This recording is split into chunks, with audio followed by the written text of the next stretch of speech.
Welcome back, everybody, to another episode of Recruitment Uncensored, the second one of 2025. I've got another amazing guest on with me today. Louise, can you please tell me how you pronounce your surname? Because I always feel like I'm doing it wrong. It wouldn't matter if you were, because I really don't mind, but it's Triance. Triance, right. I don't know if it's like, maybe because I'm Welsh, but I find I pronounce things wrong quite a lot. So Triance, I was saying, so it's I could live with Triance. that. I could live with that. There we go. Got it clarified. But I've got Louise on with me today, and we are going to be talking about how events, podcasts, webinars, things like what I'm doing right now, basically, build your brand and your business. So, for recruitment, this is amazing, but I know a lot of people get quite worried, nervous, stuck with this. So that's what we're going to be covering today. But first of all, and more importantly, I want you to share your top tips on how you can sort of get away with stealing Baby Bell's cheese-related snacks from hotel venues, because that's how we've sort of got. I mean, I've even got a couple of Baby Bells here with me. I didn't steal these; I bought them from Aldi. But what would be your tips? I think that buffets are my absolute favourite thing in the whole world. But you can't eat everything on a buffet at any one time. And also, you think you've filled up on a buffet, and then 2 hours later, you're starving. So I like to make certain I take appropriate items from the buffet. And for some unknown reason, I thought that putting them in a water bottle was a good idea. It had a very large, screw top. Crusoe water bottle, I believe. I remember all the finer details about this because we got them in our goodie bags, didn't we, at the team conference? Yeah. And you had filled, I mean, it was a very similar bottle to this, just to bring it to life. Baby Bells. Yeah, but don't worry, they didn't get a waste. They all got eaten. Yeah, mine did as well, actually. Lovely snack.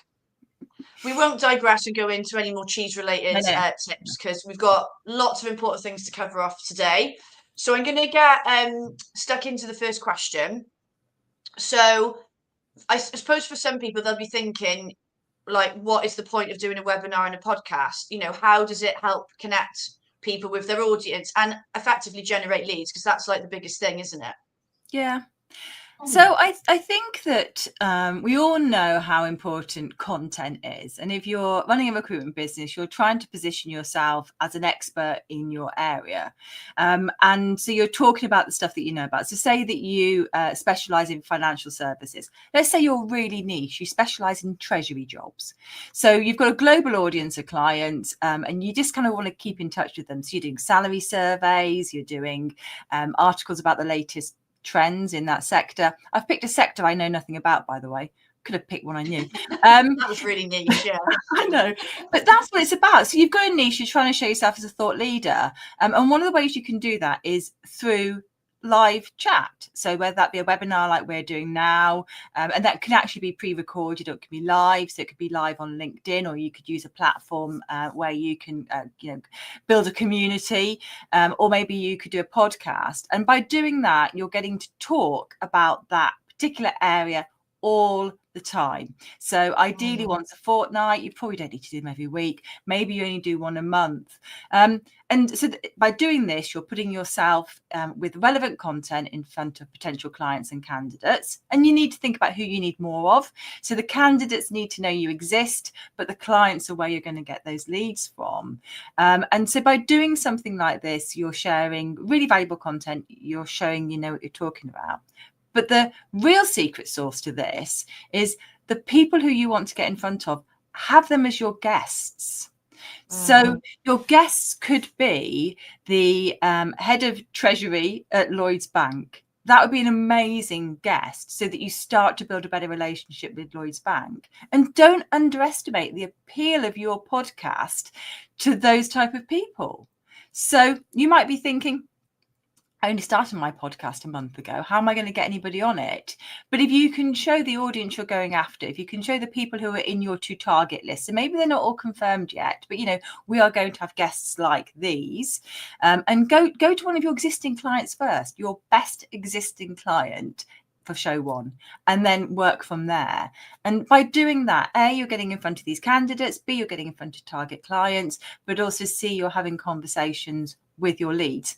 Now, before we did this show, we chatted for 30 minutes.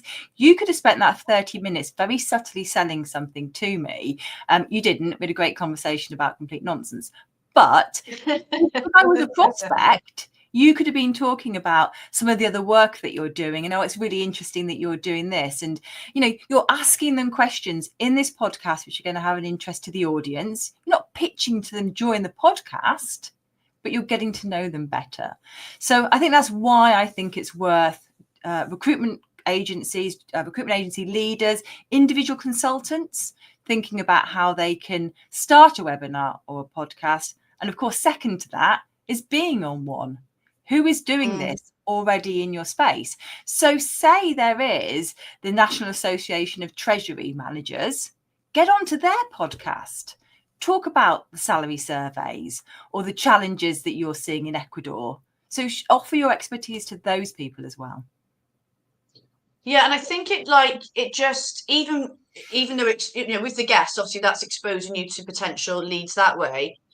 The people watching, they start to get to know you and have an awareness of you, and that in it's, and obviously they're gaining knowledge, hopefully from like what you're talking about. So that in itself means people feel more comfortable to reach out to you, or if you reach out to them, it's not really cold, because they feel like they already know you. They've listened to you talk for, I don't know, every other week on LinkedIn Live or wherever you stream it. So they kind of feel more comfortable in engaging with you and sort of, speaking to you more, getting to know you. And subtly get your branding in there. I mean, I haven't got any branding behind me, but what I should have changed my name to was Connect with Me. I'm Louise Triance on LinkedIn. And that could have been shown the whole time I was speaking, or saying things like, if you go to my LinkedIn profile, you'll see the latest salary survey. So you're sort of driving them very subtly towards making that first point of engagement. So, for example, here, I could say to people, if you are thinking of starting a webinar or podcast, connect with me on LinkedIn. I'm happy to share some tips. Now, I do actually help people build their webinars and podcasts. I don't do very many of them. It's actually, for me, my main focus is the UK recruiter, running events, things like that. So the expertise I'll offer will be completely free of charge. But, if you're selling something, tell them how they can get in touch with you. Yeah, creating that sort of call to action. Yeah, absolutely. I'd say the one thing for me as well, and it's helped me connect at a sort of deeper level with some of my target market, is the guests that I get on this show, they often will know more, well, quite often will, the subject they're talking about, they know way more than me about, and I learn from them. So I'm learning, and it gives me more points of conversation when I'm speaking to other business leaders or just people in my market. So, you're also learning from these people as well as them being sort of generating sort of sales conversations. How cool is it to be on a like a prospecting call with a client and to be able to say, on my podcast last month, I was talking with the head of treasury at Lloyds Bank and he mentioned blah, blah, blah. Oh, let me send you the link. Go and watch it. Yeah, go and watch it. Exactly. Yeah, you're right. And just picking up general stuff. I did a really great show with Daxter yesterday. We were talking about agentic AI, and that is information which I'd have had to watch someone else's podcast to get that. And I was getting it directly into my own brain, and I can do something with that now. Yeah, no, it's always super useful. I forgot to mention at the start, if anyone's watching and anything we're talking about you want to ask Louise about, check it in the comments and we'll cover it off. And if we don't get time, if it gets too many comments, we'll do it after anyway. Okay, so how, obviously not, some people might want to do the sort of getting invited to speak at events and not just that I'm going to set up my own event or my own podcast. You're obviously, you do things like the Recruitment Expo, right, twice a year, these huge events. Like what, how would you advise people to get invited to speak and make the most out of the opportunity? It's all well and good going and turning up, but getting the most out of that slot you have, for example. So I think there's a few parts to this. So we've used the word events, but actually webinars, podcasts, exactly the same thing. So I think that you need to think about why you want to speak at an event. And it might be because your boss has told you need to get some more profile. It might be because your target audience is going to be in the room. It might be because you want a stepping stone to speak at events. So there's a kind of why do you want to speak? And then there's a who do you want to speak to? Who is going to be at this event? What is the audience going to be? Is it the right audience? Is it the right numbers? So if you're asked to speak at an event and it's not your target audience, was that your primary reason? Or do you want to create a show reel of events you've been at?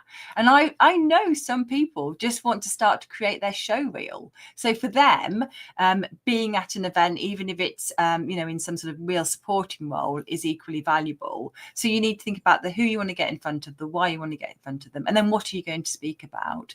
So oh my god, it should go without saying, but you need to speak about something you know about, and if you're not a massive expert on it, think about being involved in a panel or something like that. So there's two things: getting invited to speak at events and applying to speak at events. So you need to think about, is this event taking speaker applications, or do I need to kind of like just, I'm here, ask me, and both are equally valuable. So years ago, someone who I know quite well said, I just don't understand why I'm not getting asked to speak at events. I know loads of stuff. I looked at her LinkedIn profile. This is somebody, we have a mutual friend, and she often comments on this. She said, no one's asking me to speak. And you look at her LinkedIn profile, nowhere on there does it say speaker at, expert in. Lots of people don't like the word expert, but nowhere did it say that she spoke at events, or she had expertise, or that she was a keynote, or any of those things. And sometimes people who are booking speakers for events have time limitations, perhaps they're even a bit lazy, and they look through all these LinkedIn profiles of people, and they're looking for evidence that you can speak. So if that's not on your LinkedIn profile, then you're less likely to be invited to speak. If you've spoken, just written that one down for my own profile, actually, because I've just thought, I don't think I've got it on mine. Yeah. And I love speaking at events. Yeah. So that's a little to-do thing for me today. And include the show reel from a previous event, or from photos, in the bit of your LinkedIn profile where you can have some stuff pinned. So a photo of you on stage, that photo of you on stage with the swimming cap on, was it a beanie or a swimming cap? When Joe dressed me up. Yeah, that is a memorable image, actually. Yeah, let's get that up there. So that shows two things about you. It shows that you were on stage, and it showed that you were fun. Who wants to book a speaker who is not fun? So that photo is just perfect. You were game for it. I think that if you have spoken at an event previously, definitely do that. It doesn't have to be your profile photo. And sometimes, I'm not going to lie, I'm put off by somebody whose profile photo is them on stage behind a lectern, because not all event organisers want people who've spoken at hundreds of events. Sometimes they want people who are maybe still slightly new to their audience. So, that's a difficult one for people to gauge, but that's one of the things I'd be thinking about, is how do I show that I have skills and expertise, but that I'm not overexposed? Would it put you off if somebody's profile picture was them dressed as a cowgirl? Would that put you off? Picking them as a speaker? No, it wouldn't put me off. It wouldn't at all. It just wouldn't. I think that when you're booking a speaker for an event, if I was booking someone for a TED talk, I know they need confidence. And that profile picture actually would be pretty appealing. It would say, I'm prepared to put myself out there. And I think if I saw a picture of somebody, and you can be really careful how you judge people. You shouldn't be looking at their profile pictures, but sometimes it can give you an indication as to what they think about themselves and their personality. So I think that is useful, to have a fun profile picture, but also keep the information in your profile. And if you apply to speak, it's like applying for a job. Put yourself in the shoes of the person who's reading it. What are they looking for? What do they want to see? What do they want to hear?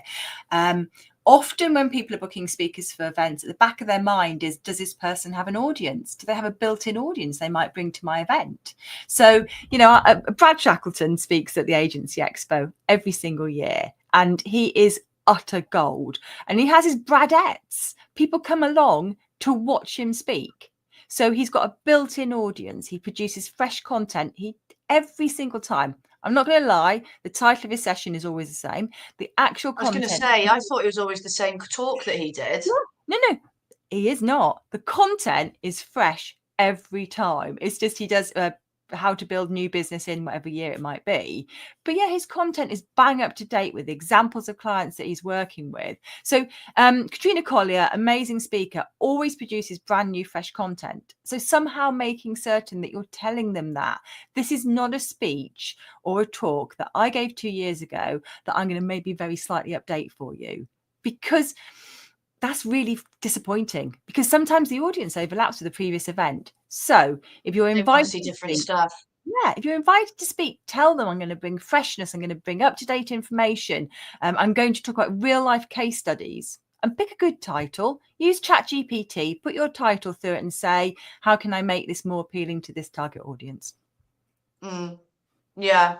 And I think I remember like the learn for me was when you're filling in that speaker application form or whatever it is, you've got to remember as well, when you're asked for the title and the description, you've got to think in the minds of the person like yourself that's picking, but also what's going to hook in the audience?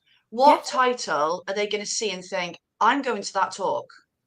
Like it needs to be sort of so for example, like maybe I might want to speak about something to do with disc, but if I put that in the title, a lot of people are like, what the hell is disc?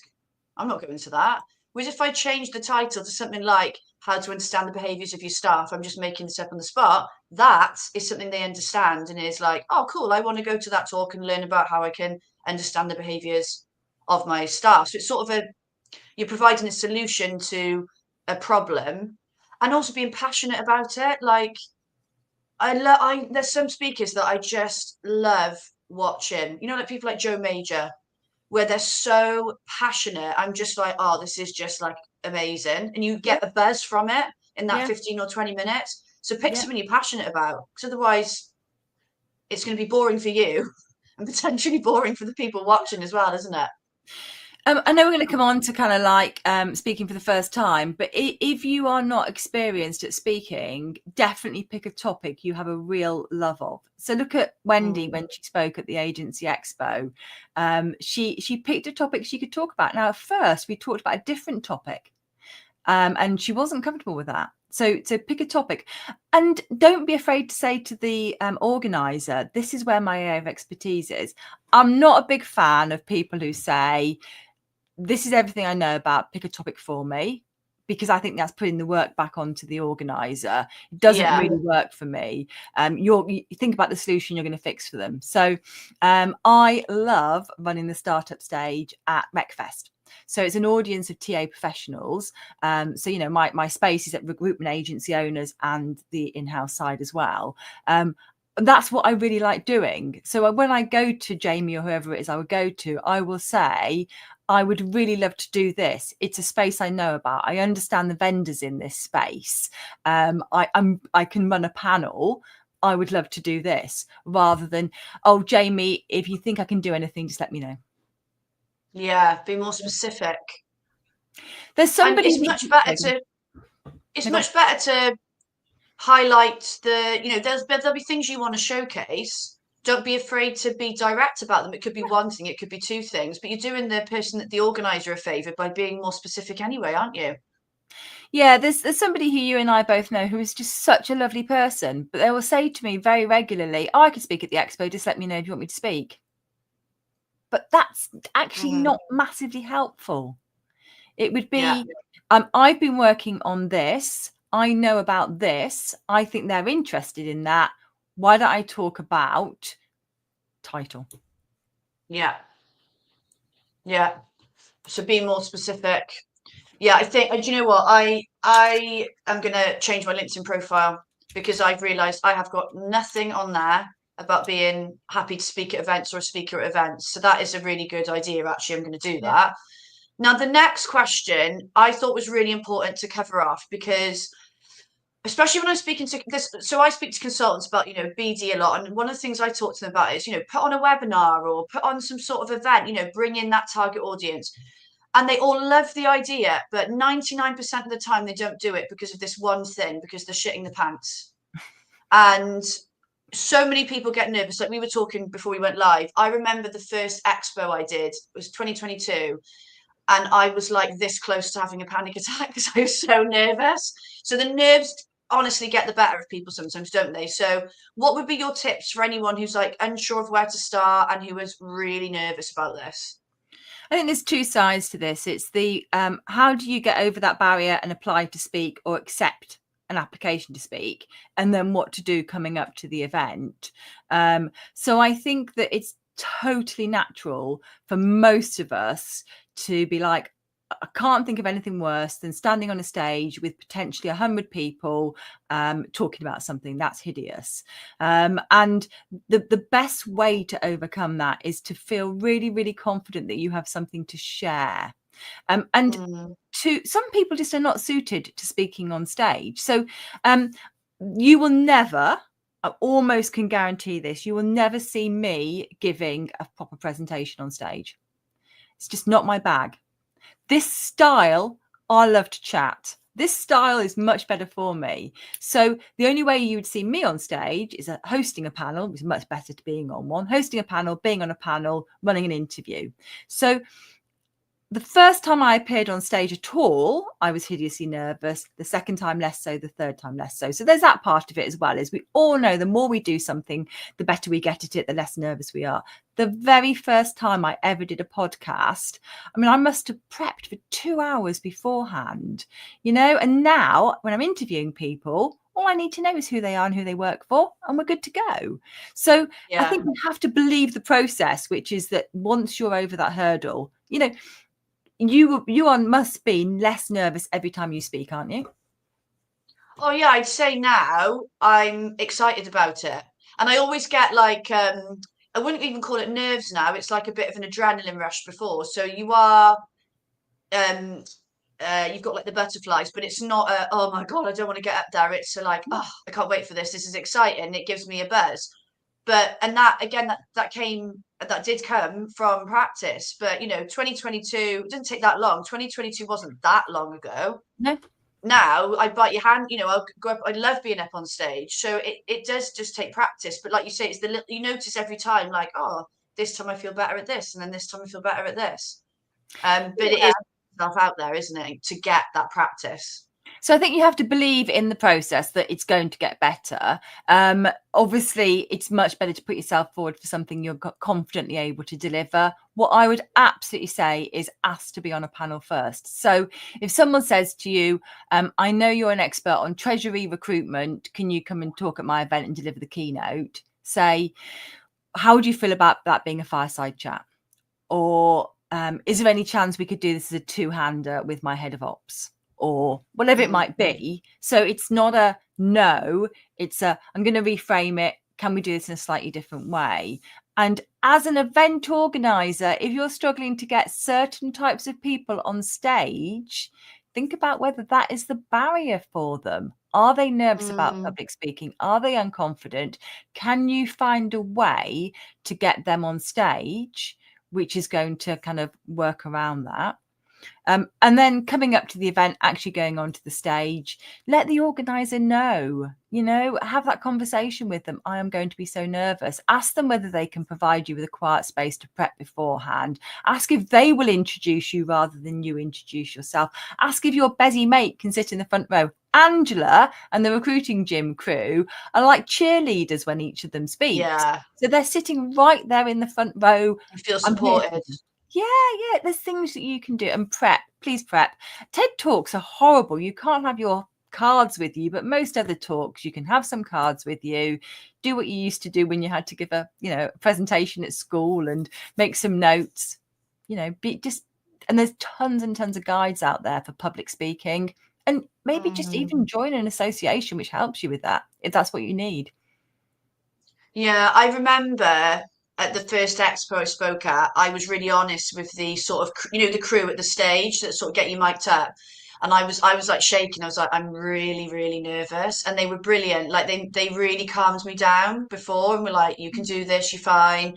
Coupled with having people I knew for supporting the audience, it just sort of gives you that little bit of a hug from afar. Do you know what I mean? To be like, right, I can do this. I can do this. And yeah, like you said, if you do want a quiet space, if you don't ask, you don't get. And again, sometimes maybe the nerves get in the way, but just ask if there's somewhere you can go in. The prep bit, I think, is important when you're nervous, to know that you have rehearsed it. You know what you're talking about. You know what's coming on the next slide. I think when you are more seasoned at it, you can maybe get away. I'm not saying you shouldn't prep, but you can I sort of know, pull it yeah, off. yeah, Do you know what I mean? But yeah. when you're new, it just adds to the nerves. If you're like, oh God, I don't even know what I'm meant to be talking about today. No, and I think nobody should be totally winging it. But I know people who could go up on stage and talk about absolutely anything at a moment's notice. One of the other things you should do is ask the event organizer for some additional information. So how big is the room going to be? What is the setup going to be? How many people are likely to be in it? So a really horrible experience is this. So some events are multi-stream, and you might be sitting in there for the keynote and everyone's in the room, and then the next session's announced and half of them leave. And I have seen events that happens at. And if you haven't warned your speaker that it's multi-stream and that's going to happen, then just imagine being that person about to go on stage and half the audience have gone. Now, they were always meant to go. They were always expected to go. So just tell them before it happens. The job board conference I run, it's exactly that kind of idea. You have a keynote session everyone goes to. And then after that, they go out and they do some networking and they have meetings. So I will say to the person who's speaking, the total number of attendees will be 200. There'll be 180 in the first session. And then after that, there will never be more than 100 people in that room. And they know. Yeah.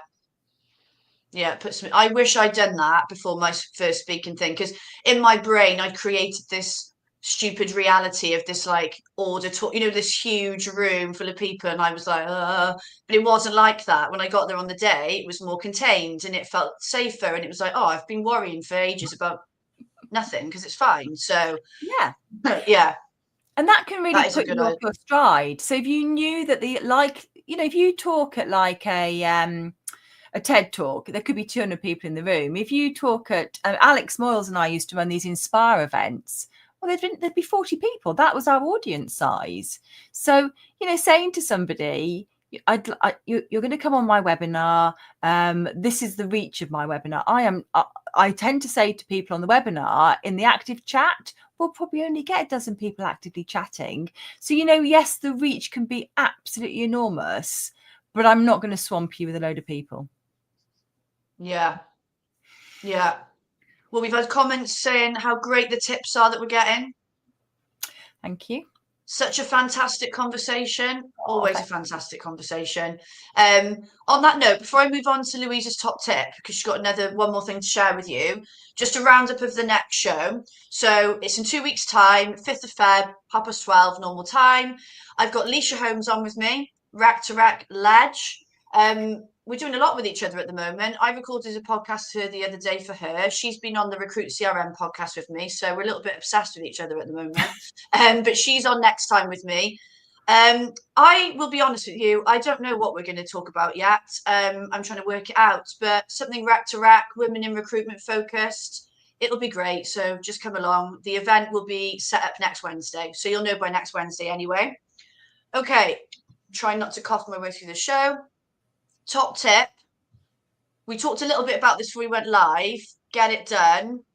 Sort of elaborate on that for us before we finish. Okay, so just do it is just the most annoying thing for anyone to say to you, but it is so true with this. So first of all, starting a webinar, starting a podcast, let's quickly, very briefly talk about that. You don't need to do tons of prep. Yes, you need a decent mic. Yes, you need an okay camera. Yes, you need an account with something. Think about 10 people who really like you, you've got great relationships with, ask them to be guests, use ChatGPT to bang about the content, trust a couple of people to look at it first. Is this going to work? And then just step in.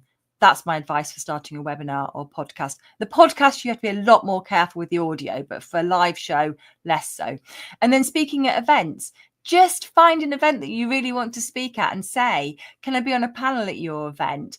Can I come along and support it? I'd like to speak at a future one. So get in touch with event organisers, and loads of people contact me and say, how can I speak at the Agency Expo? And I really hope I go back to them all and I give them some decent advice. So just get in touch and say, how do I speak at your event, whatever that event might be, and put yourself out there. Yeah, action creates action, doesn't it? So, you've got to do it. And honestly, speaking from experience, I built up setting up this show in my head. It's like, oh my God, I've got so much to do. It was so easy. Like, I haven't even got a mic. I mean, I have got a mic. Alex gave me one, Alex Stick, but I don't use it. It's in my cupboard. So, like, I've got a ring light, I've got my laptop, I've got StreamYard. Literally, that is it. Yeah. So, you have just got to pull the plug and do it, and you won't look back or regret it. No, Absolutely not. No. Cool. Right, we've reached 1 o'clock. Thank you, everybody who's watched, for watching. Thank you, Louise, for coming on. I've benefited from that because I know I need to do a few updates on my LinkedIn profile, so I'm sure you all have as well. You can stream this if you want to watch it back. If you are seriously considering this and you want to sort of watch it back for the tips, it stays on LinkedIn forever. It's also on my YouTube channel. Do reach out to Louise for questions. If you want to go and speak at some of her events, like take this as the cue. LinkedIn, would that be the best way to connect with you? Yeah. I'm the only Louise Triance on LinkedIn, so you're not going to struggle to find me. One Just and only. Yeah, drop me a note. So Louise is on the event, so you can add her straight away and contact her. Yeah, keep an eye out for the next show, and yeah, reach out to myself or Louise, in particular for Louise, because I don't really know much about events, obviously, if you need any help with anything. But thanks everyone for watching, and I will see you, if I can get rid of the banner and go on to what I need to. I will see you in 2 weeks. Thank you very much. Bye.